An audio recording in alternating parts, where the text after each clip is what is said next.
In 5:50, I'd like to call the September 3rd Board of Public Works meeting to order.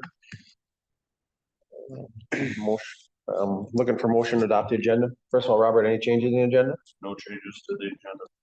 So Second. motion made by Mr. Dorsey, second by Mr. Herder to adopt agenda. Any further discussion? None in favor signify by saying aye. Aye. Opposed? Adopted agenda. Public input. Public input, seeing none. Look for approval of the August 5th meeting minutes. So move, Your Honor. Second. Motion made by Mr. Barrington, second by Mr. Ritchie to approve the August 5th, 2024 meeting minutes. Any further discussion? All in favor signify by saying aye. Aye. Opposed? Is also approved. Wastewater treatment plant updates, Ben? Good afternoon, everyone. So Robert's gonna go over the budget. I'm just gonna highlight the portions of the budget that are gonna be more than normal. So for the capital projects, I discussed with you guys a couple months ago about rebuilding the lift station over by North Street, kind of where the old pickle factory was. That's why we have the 55,000 there. One nice thing about redoing that, we have that little shack that's sitting up on top. We spend a lot of money every winter to keep that warm because that's where the valve pit is. Well, where the valves are, we're gonna put the valves down below grade, so that way we don't have to worry about spending money on electricity to heat that. And new pumps and everything. For the next item, I wanna buy the hydraulic portion of the new pumps that we bought. Cause we get so much sand and gravel in our system because of the deteriorating laterals and sewer mains. We're basically sandblasting them. So every year when we do our oil changes, we do an adjustment to get the clearances so they pump as efficient as possible. Well, we go through one of those like every 5 years. So once you bottom out on that, there's nothing you can do except for take that off and put a new one on. And in the past with those old pumps that we had, they basically stopped producing parts for those like 5 years after we bought them. So in the back of my head, I'm like, I need to keep parts for this just in case we have more problems. So that's why I have that much for that line item. And then I think I discussed this last month. The building 20 where the control room is, the lab, and all those other essential portions of the plant, the electrical step-down transformer is very crusty looking. It's making weird noises. I just want to have funds available just in case that stops working. So there's a chance we might not need it until the upgrade, but just in case, I want to make sure that there's funds available. And that's the proposed number that it would cost for an electrician to come in here, put a new one in, rewire everything. Any questions on the capital projects? Okay, and then the other ones that I had to increase, because of the age of the facility, $50,000 is unfortunately not cutting it anymore to do repairs on a lot of the saging infrastructure. So this year alone, I think I'm going to be around 70,000. So I want to increase the repair of equipment line item to 75,000. Lab supplies due to our facility upgrade. I need to purchase more lab supplies. This should probably go back down in 2026 because hopefully all the testing will be done by then. Chemicals, unfortunately, ferric chloride is going up in price again. And ferric is the only way we can meet our limits for the phosphorus going out to the river. That's why we're looking at, for the upgrade, going to biological phosphorus removal, because then we can wean off of that. And I know some plants like Wapaka, they only use like maybe 10,000 to 20,000 worth of ferric every year because almost everything's being done by the bacteria. So if we can convert to that, this is basically savings that we could have every year that we don't have the budget for. And then sludge disposal, because of the new contract and how far we have to go to get fields nowadays, where we're gonna have to go up to $160,000, especially if we have a wet year. So does anybody have any questions on those line items? Digester coatings. We have not heard anything from Corcoran or anybody for that matter. They took all the equipment away. I emailed Donahue this morning to see if they've heard anything from them, and we're still waiting for a response regarding that. So hopefully soon we will get some sort of information to determine what's going to happen with this. We're still receiving Great Lakes trout water from their ponds. As you can see, the amount they're bringing in is a pretty nice chunk of change. We're probably going to be taking it for a couple more months unless it gets super dry and they can put all their stuff back on the fields. But when we talked to them prior to me writing this, it sounds like it's going to be at least 2 months because they're starting to cut. You can see the cabbage trucks are coming in to town. So I'd say probably the end of October we'll probably be done with them.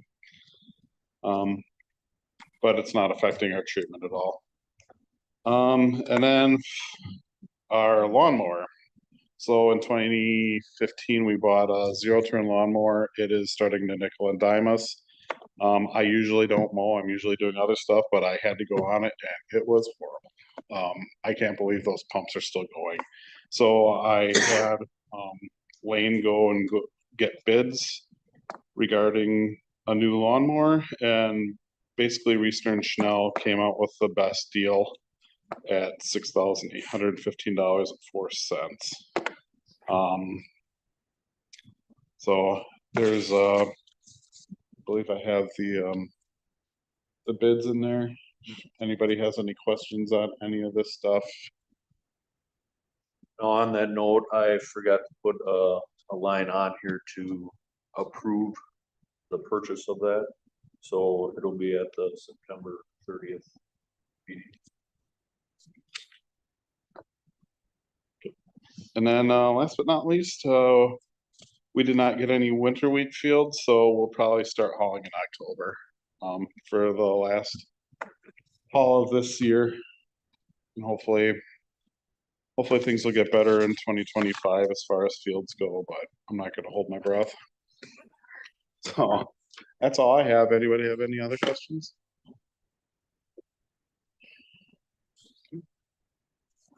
And then no other questions for Ben? Thank you, Ben. Yep. Should I stick around for a little bit?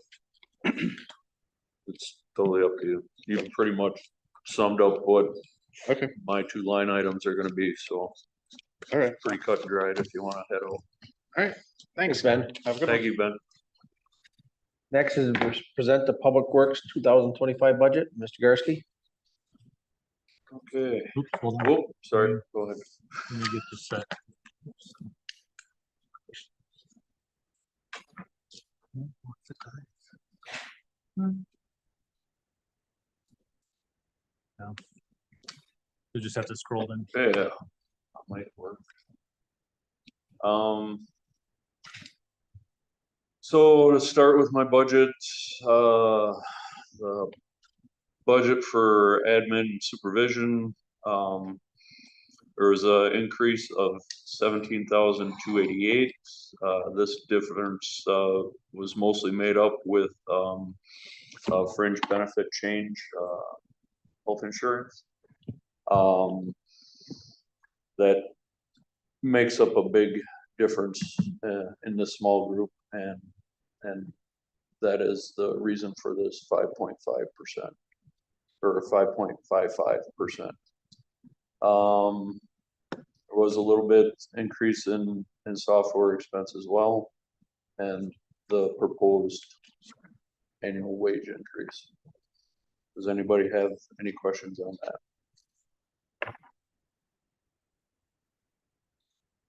The street overview. There is a difference of 19,750 or 2.23%. Slight increase in the landfill monitoring. Everything I heard as far as going out for bids for that next year. It looks like it's gonna go up at least 1,000. There were some oil increases, so we could get back on schedule with that, with our oil changes for our big equipment. The addition of the salt brine tank and now purchasing brine. Even though it's not a huge increase, it was a increase in the budget. And then the annual proposed wage increase. In this as well, Judy and I talked in the past that we should have a line in there for a small tool budget. Last year, you know, during the capital second meeting, I asked for I believe it was 5,000 in small tools so we could catch up. This would be just a 2,500 placemaker. Not being that we would spend that every year, but it's good to have if, you know, you lose a smaller piece of equipment versus having to come back to a committee, try to get something to capital. So it'd be an annual placemaker in the operations budget. Does anybody have any questions with that one?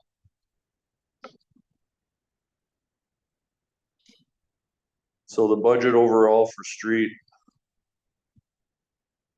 comes in at a $37,000 increase or 3.09%.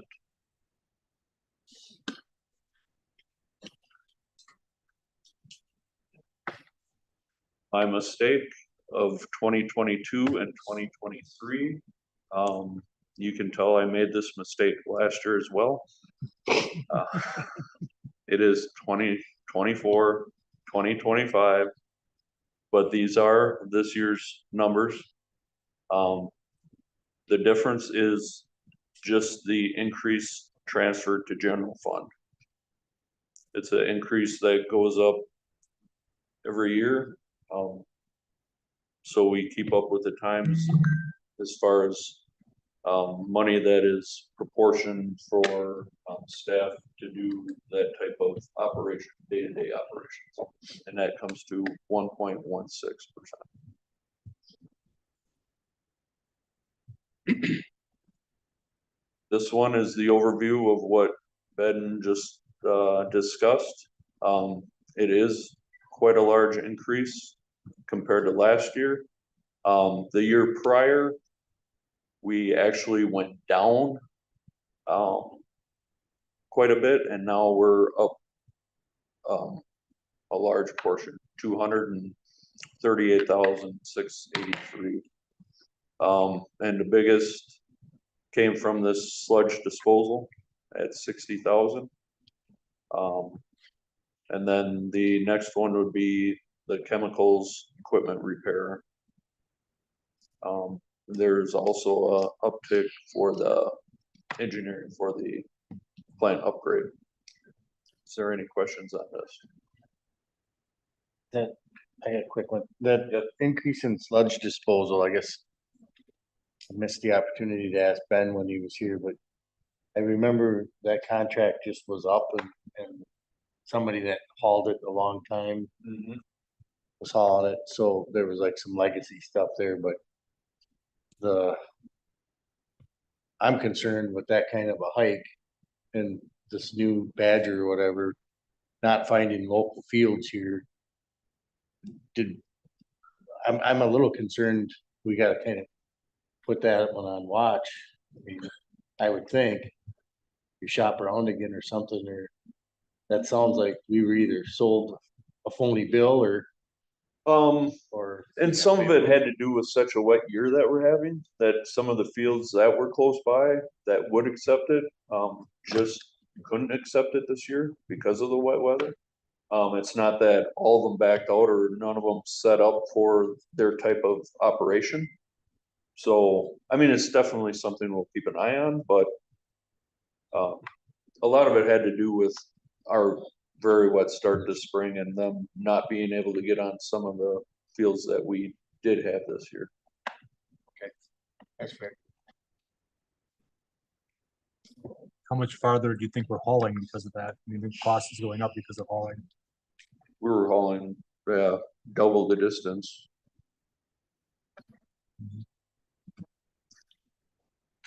This is another one, and the final one that this is 2024 and 2025. These numbers I double checked are correct. There was an increase in cleaning supply costs, building maintenance increase. And also factored into this, and Ginger kind of touched on it in her meeting, that there may be a change in the call policy when we go through all that with you at finance and personnel down the road. Just in case, I wanted to already apply it to this. Just as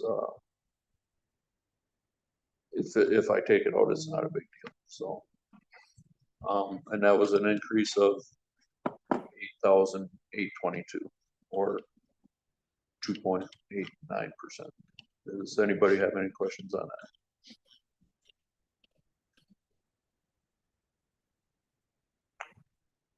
Does anybody have any questions overall? Because that is the last page. Yeah, just to reiterate what John said, please take a look at that sludge hauling, because that is a large increase. And it's not that it's gonna come to that, it's just, we don't want to shortchange on that as well. And we definitely will keep an eye on it. Well, those guys from Black Bear Creek, they're bringing their stuff down there. They're in the same boat that they can't. So we're kind of a payoff. We're getting money from them. That's going to kind of offset some of the costs of our having to haul farther. Not a big deal, but they're having the same thing.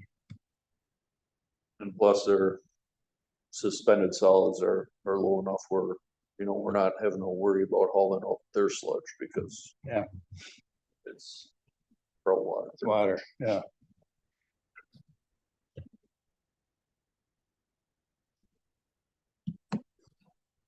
You wanna take it back home? Yep. Hands up. I'll sit there. That's it. Any other questions for Robert? Otherwise, we'll move on to the director's report. Okay, one service anniversary, make sure I messed up his last name last year, Corey Iwert. It's an I, not a J. 3 years of service on September 7th with the city. Downtown construction. So MCC was supposed to be in today, starting to work on the base. As of 4 something, I saw no equipment down there. You have not heard what when they're gonna move in, when they're gonna start on it, what changed. Van Aert was taking down the light poles today, removing everything down to the bases, so they're able to come in and remove them when they're doing the base, so the concrete machine will fit in. Once MCC is here and they get the base in the intersection, Van Aert will be in to place all the conduit. Once the conduit's in, then the flat work concrete company will come in and start on the curb radiuses in the intersection. we'll leave that at that because I'll probably be able to update you after that point on the 30th. The intersection you're talking about is Pearl Street? Yes. So that's the plan over the next 3 weeks as of last Wednesday. The Pearl Street investigation, that is now complete. It finished up around 11:30 on Friday. Fortunately, we found no extra tanks in front of familiar grounds. The one tank that we did find was in the single tank area, and that was found prior to the start of the investigation because it was right at a new inlet location. So on that Monday when it was super hot, we had AECom on site through the DOT to do the dig in the contaminated area like they do at every site. And with the very first scoop, they snagged a tank. This tank was 750 gallon-ish in size. So they had to stop digging.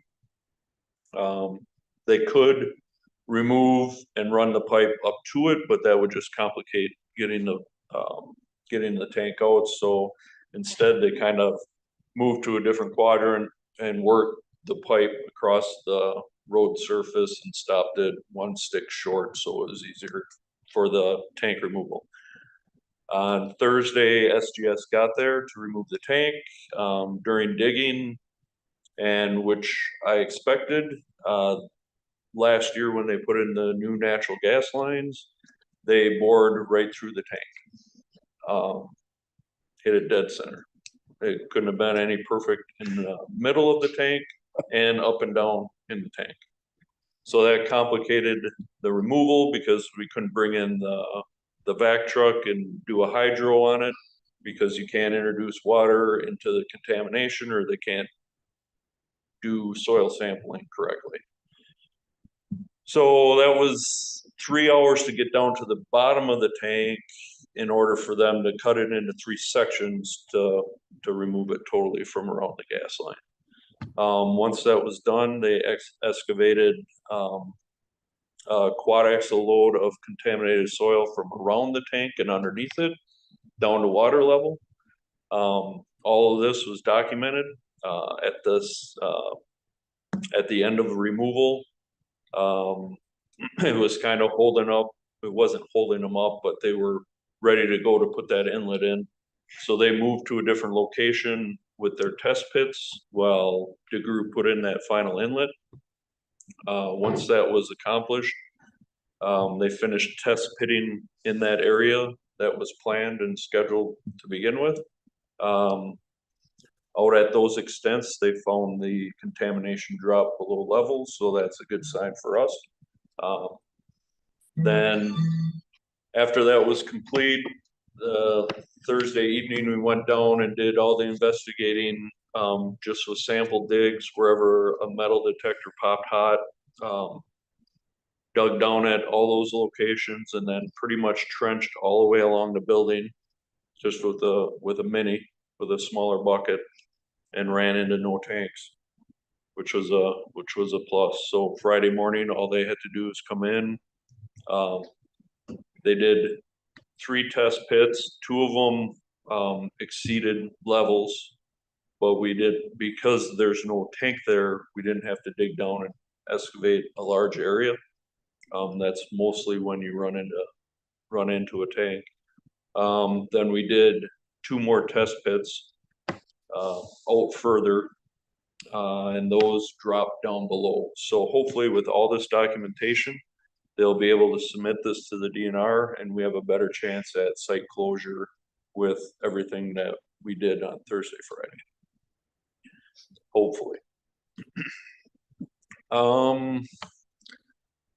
Next month or September 30th, next meeting, I plan on bringing plans for Oshkosh Street to the board to kind of review, get your inputs on the layout of that. We're looking at potentially widening the section between Washington and Spring Street. Right now, that section is 31 feet, where every other portion of the road is 33 or 37 foot. Just to give you an idea when we go over the plans, what that'll look like with how it lays out. And give you better parking ability, because I know there's a few stretches in there that are parked in, and at 31 feet wide, it makes it pretty hard for people to navigate that section. So I plan on bringing that next meeting. The asphalt patch program, that has kicked off in not the best way. I received a call that was supposed to start this week. I got a call Friday morning while I was out on site out there that they had their equipment here and was ready to pulverize on Roland Street. So not the ideal situation, not that I wanted it pulverized over a holiday weekend, much less the ability to, you know how this weather is, but I checked the forecast and at least there's no rain in it. Being on an incline like that, I didn't want them pulverizing that street and having a washout potential. So they pulverized it, dressed it up. I still didn't hear back today, after trying to reach out a couple times, when they plan on prepping, finish prep and pave it. Last I heard, it was supposed to be Thursday, Friday of this week. I hope to know more tomorrow. And the Highway 45 bypass is now scheduled for Monday, September 16th. This is pretty much a go.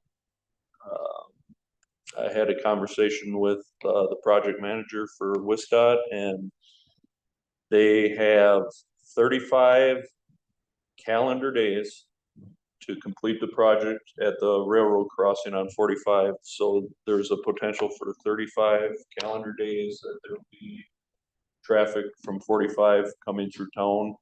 The designated detour route will be Mill Street to Wolf River to Shawano to 54 and back on the highway at the interchange on 54, 45, and reverse order for that.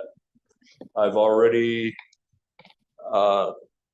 discussed my concerns with the traffic signal. If they're using Wolf River as the main thoroughfare, and that's a 20-second light, where Pearl Street is a 40-second light.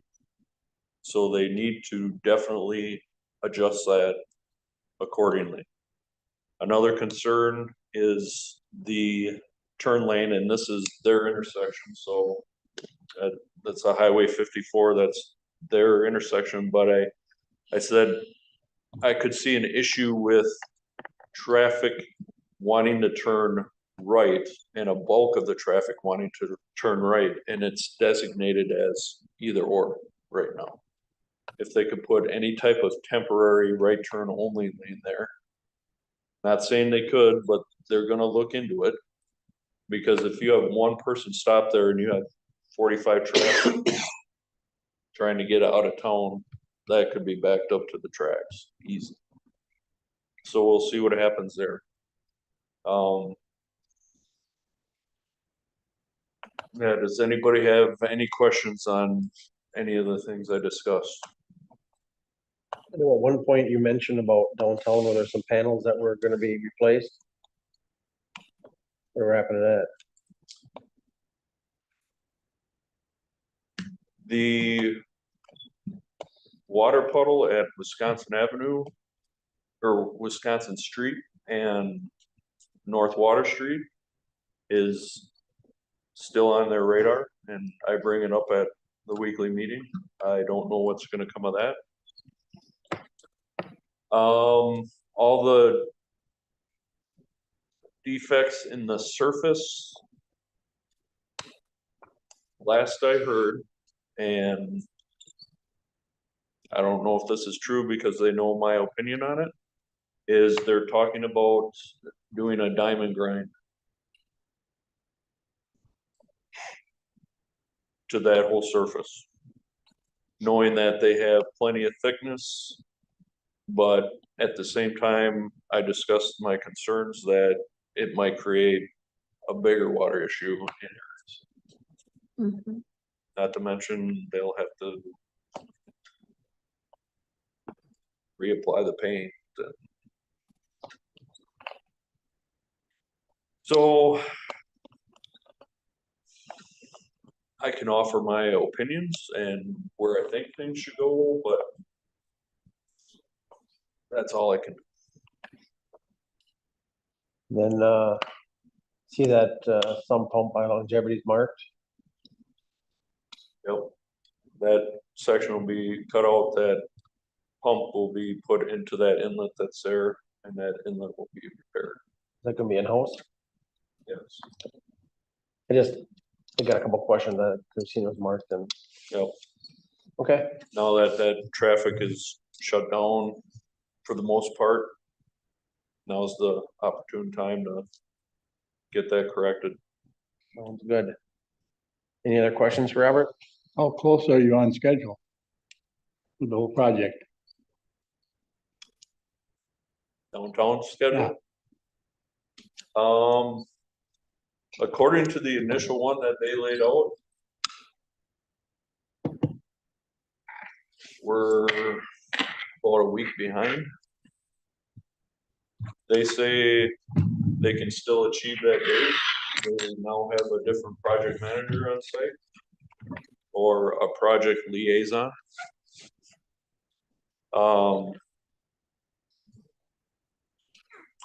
My fear is it's gonna get down to go time and you're gonna have people tripping over each other, and when that happens, you have problems with product and finish.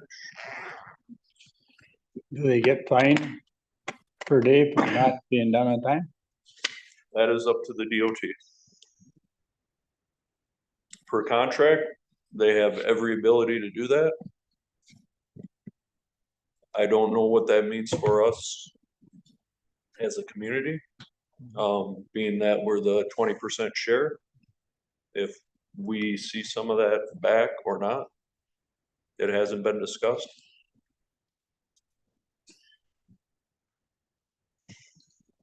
Any other questions for Robert? I think it fix all the holes. You're talking surface imperfections stuff. They figure they could do that with. They're going through right now, their plan was to, put the epoxy in those areas. And then, I don't know if the plan is to epoxy, then potentially diamond grind, or epoxy and leave as is.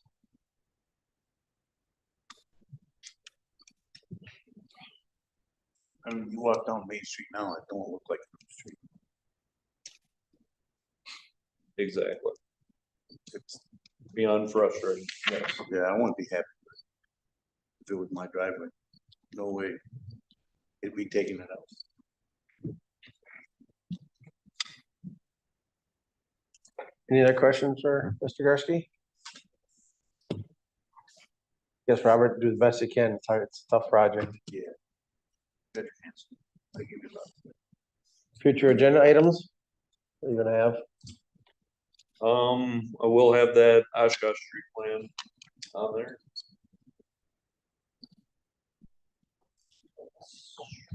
That's for it. Anything comes up, I guess, let us know.